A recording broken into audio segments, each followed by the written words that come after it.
நீங்கள் சாப்பிடுவது எல்லாமே விஷம் என்று சொன்னால் நாங்கள் எதைதான் சாப்பிடுவது என்று கேட்கின்றார்கள். ஏன் இப்படி பீதியை கிளப்புகின்றீர்கள் என்று கேட்கின்றார்கள். நாக்கிற்கு அடிமையாகி நரம்புகள் தளர்ந்து போய் செல்கள் சிதிலமடைந்திருக்கின்ற இந்த சமுதாயத்திற்கு உண்மையை பேசுவது பீதியை கிளப்புவதாக தான் தோன்றும். நம் முப்பாட்டனும் பூட்டனும் பாட்டனும் எப்படிப்பட்ட அழகான உலகத்தை நம்மிடம் விட்டுச் சென்றார்கள்.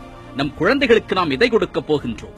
25-30 ஆண்டுகளாக பன்னாட்டு நிறுவனங்களும் காசுக்காக எதையும் விற்பதற்கு தயாராக இருக்கின்ற ஒரு கூட்டத்தின் செயல்பாடுகளுக்கு அடிமையாகி போய் கிடக்கின்றது இந்த சமுதாயம். காலம் காலமாக பரம்பரையாக நாம் உண்டு வந்த உணவுகளை எல்லாம் தடுத்து நிறுத்தினார்களே, அப்பொழுது என்ன செய்து கொண்டிருந்தீர்கள்? கடலை எண்ணெய் உபயோகப்படுத்தாதீர்கள், நல்லெண்ணெய் உபயோகப்படுத்தாதீர்கள், தேங்காய் எண்ணெயை உபயோகப்படுத்தாதீர்கள் என்று கூறி கூறி உங்கள் அறிவை மழுங்கச் செய்து ரீஃபைண்ட் ஆயில் என்ற ஒன்றை கொண்டு வந்தார்களே. இன்று எத்தனை சிறப்பு மருத்துவமனைகள் இதய கோளாறுகளுக்காகவும் சர்க்கரை வியாதிகளுக்காகவும் உங்கள் பகுதியில் இருக்கிறது. அயோடின் உப்பை சாப்பிடு, அயோடின் உப்பை சாப்பிடு என்று கூறி கூறி என் தெருவில் கூவி கூவி உப்பு விற்றவனை எல்லாம் உதைத்து தள்ளினார்களே. அதன் பலன் என்ன தெரியுமா?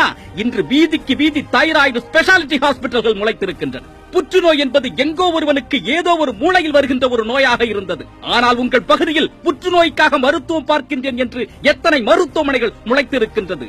எப்படி வந்தது புற்றுநோய்? உடல் உழைப்பின்றி இருந்தால் ரத்த கொதிப்பு வரும், சர்க்கரை நோய் வரும் என்று கூறிக்கொண்டிருந்தீர்களே. 25 வயதில் ஓடி ஓடி உழைக்கக்கூடிய என் இளைஞன் நெஞ்சு வெடித்து இறந்து போகின்றானே, அதற்கு என்ன காரணத்தை கூறப் போகின்றீர்கள்? உலக நாடுகளில் தடை செய்யப்பட்ட பொருட்களும் தடை செய்யப்பட்ட தயாரிப்பு முறைகளும் இந்த தேசத்தில் பரவலாக இருக்கின்றதே, அதை பற்றி நீங்கள் யோசித்திருக்கின்றீர்களா? காலையில் எழுந்து பல் துவக்குவது தொடங்கி இரவு தூங்குவதற்கு முன்பு கொசு விரட்டியை பயன்படுத்துவது வரை இன்று நாம் பயன்படுத்திக் கொண்டிருக்கும் அத்தனையும் விஷம்தான். நீங்கள் எந்த பொருளை வேண்டுமானாலும் பயன்படுத்துங்கள், ஆனால் அது எந்த மூலப்பொருளை கொண்டு தயாரிக்கப்பட்டிருக்கிறது, அதன் உள்ளீடுகள் எப்படிப்பட்டவை என்று ஆராய்ந்து அதன் பிறகு அதை பயன்படுத்துங்கள். வெள்ளை சர்க்கரையையும் மைதாவையும் முதலில் தூக்கி எறியுங்கள். பிளாஸ்டிக் கப்பிலோ பேப்பர் கப்பிலோ சூடான பானங்களை அருந்துவதை நிறுத்துங்கள். பேப்பர் கப்பின் உள்ளே ஒரு வேக்சின் தடவப்பட்டு இருக்கும். அந்த வேக்சின், அதாவது மெழுகை, உங்கள் வயிற்றால் செரிக்க முடியாது, அது வயிற்றுக்குள்ளேயே தங்கிவிடும்.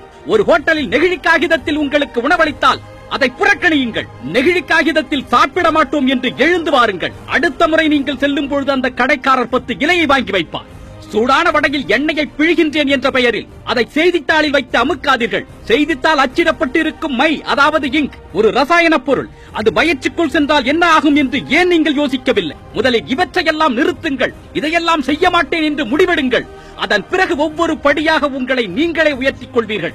மாற்றம் என்பது நினைத்த மாத்திரத்தில் வருவது கிடையாது. அது ஒரு பயணம், அது ஒரு நோக்கம், அது ஒரு இலக்கு.